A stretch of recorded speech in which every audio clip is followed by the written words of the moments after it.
Si je vous dis qu'aujourd'hui on va aborder le cas d'un créateur qui propose approximativement le même contenu que moi, vous me croyez? Pour ceux qui s'en doutent, cette fois-ci on va parler de Keoni. Mais comme d'habitude, avant de rentrer dans le vif du sujet, n'hésitez surtout pas à vous abonner à la chaîne YouTube. On essaie un nouveau objectif d'atteindre les 20 000 abonnés le plus rapidement possible. Et bien évidemment, rejoignez mon serveur Discord, le lien est dans la description, c'est hyper important. Comme ça vous serez au courant de chaque vidéo qui sort, chaque stream, et même les nouvelles vidéos qui sortent sur ma chaîne secondaire. Bien évidemment, le lien est aussi en description. Et moi je vous dérange pas plus et rentrons dans le vif du sujet. Honnêtement, je trouvais ça assez spécial de proposer une vidéo sur quelqu'un qui partage le même contenu que moi. Mais quand je vois qu'il y a des choses à dire, je suis obligé de faire une vidéo. Et comme d'habitude, avant de commencer, je vais vous le présenter. En sachant que certaines personnes ne connaissent pas. Keoni est tout simplement un youtubeur comptabilisant actuellement 150 000 abonnés sur sa chaîne YouTube. Et comme je le dis depuis le début, là-bas on pourrait trouver des vidéos critiques, analyses et des actualités autour de YouTube. Mais cette fois-ci, je suis pas là pour parler de son contenu, de ses miniatures, ses titres. Bon, je vous l'accorde, même si certaines restent à revoir. Mais cette vidéo est plus dans le but de parler de son comportement à travers ses vidéos. Et vous allez vite comprendre le lien avec le titre et la miniature de cette vidéo. Parce que oui, malheureusement, Keoni a dit des choses qui n'étaient pas forcément réelles. Et c'est ce qu'on va voir aujourd'hui. Qui se rappelle du drama qu'il y avait eu autour de Kuta? Enfin, plus précisément sur les administrateurs de son serveur Discord. Pour celles et ceux qui n'ont pas connu l'histoire ou tout simplement qui ne s'en rappellent plus, je vais vous la résumer. En gros, il y a deux personnes qui ont usurpé l'identité de certains administrateurs du serveur afin de forcer des mineurs à réaliser des actions qui sont horribles, comme le fait de boire de la javel ou tout simplement se filmer en train de, vous connaissez la suite. Et là vous allez me dire quel est le rapport entre le drama de Kuta et Keoni? Ben figurez-vous que lorsque cette histoire est apparue, Keoni avait sorti une vidéo sur sa chaîne YouTube. En fait, les deux personnes qui avaient usurpé l'identité des administrateurs étaient venues DM Keoni afin qu'il fasse une vidéo pour qu'il dénonce les faits. Ils ont expliqué qu'il se passait des choses très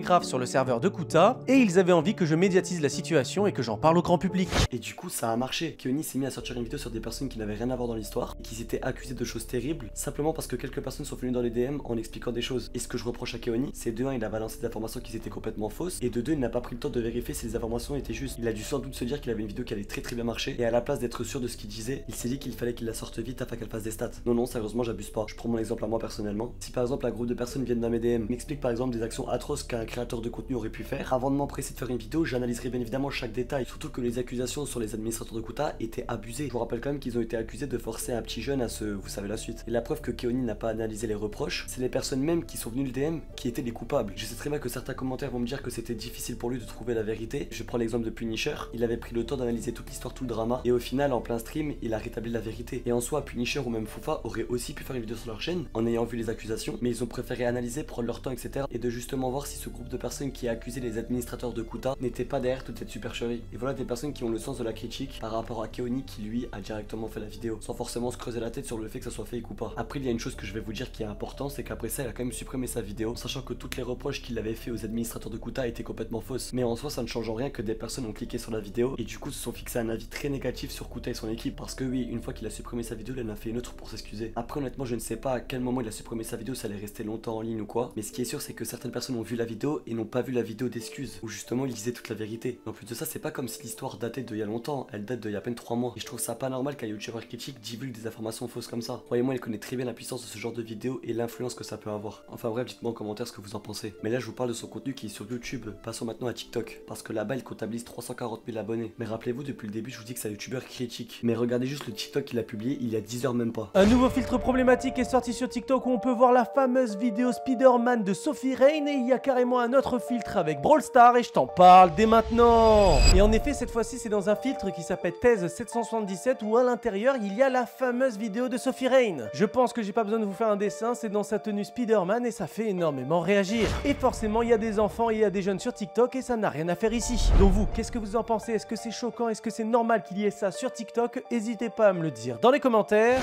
Et il y a également ce filtre Brawl Stars sur TikTok qui fait énormément réagir parce qu'il y a du contenu inapproprié à l'intérieur. En effet, c'est un peu comme tous les filtres problématiques, vous avez simplement à cliquer dessus et vous allez le voir à l'écran, il y a quelque chose de complètement inapproprié qui apparaît. Et sauf que ça, malheureusement, c'est pas du tout traité par TikTok et c'est toujours disponible aux yeux des enfants. Donc si vous tombez sur l'un de ces filtres, n'hésitez pas à les signaler pour qu'ils se fassent supprimer de la part de TikTok. Donc vous, qu'est-ce que vous en pensez? Quel est votre avis? Est-ce que c'est normal? Est-ce que TikTok devrait pas durcir ses règles par rapport aux filtres? N'hésitez pas à me le dire dans les commentaires. En fait, là, ce qui me dérange, c'est qu'il dénonce des choses en soi très intéressantes, ça je dis pas. Mais à partir du moment où toi t'essayes le filtre, tu fais des gros yeux, forcément les plus curieux, les plus jeunes, ils veulent voir ce que c'est. Et là, du coup, ça fait tout l'inverse de ce que tu dis. Et ce qui est encore plus stupide de sa part, que dans son TikTok, comme vous l'avez entendu, il dit le nom du filtre. Non mais sérieusement, à quoi ça sert de faire de la prévention si vous donnez le nom? Et pour vous montrer que j'abuse pas, regardez les recherches qu'il y a dans ses commentaires TikTok. 777, filtre, Sophie Rain. Et pour finir sur le TikTok, si vous regardez bien, la vidéo dure 1 minute 1. Et là, vous savez très bien, à partir de 1 minute sur TikTok, croyez-moi, vous êtes très bien rémunéré. Bon, là, j'avoue, pour le coup, je ne sais pas s'il a vraiment fait exprès ou juste son règle durait vraiment 1 minute 1. Ce qui est sûr, c'est qu'elle fait plus d'1 minute. Et c'est pour ça que faire cette vidéo, je trouvais ça hyper intéressant. Tout simplement parce que là, en soi, fois je dénonce des faits sur une personne qui propose le même contenu que moi. Et en général, les personnes qui regardent du contenu critique, ils se disent sans doute que les youtubeurs ils sont carrés. C'est-à-dire qu'ils ne font pas de contenu toxique, qu'ils divulguent des informations fausses, etc. Mais comme quoi, même ceux qui dénoncent eux-mêmes font des erreurs. Et c'est pour ça, ne pensez pas que les créateurs de contenu, les influenceurs sont forcément des personnes saines d'esprit. Justement avec la preuve de cette vidéo. Enfin bon, on arrive déjà à la fin de celle-ci. Merci à tous d'être restés jusqu'ici. Comme je l'ai dit en début de vidéo, on vise les 20 000 abonnés, donc je compte réellement sur vous. Abonnez-vous à cette chaîne YouTube. Et bien évidemment, rejoignez mon serveur Discord, le lien est dans la description. Et abonne-toi à ma chaîne secondaire, le lien est aussi en description. Et moi je vous dis à mercredi pour une prochaine vidéo. Et merci de m'avoir écouté.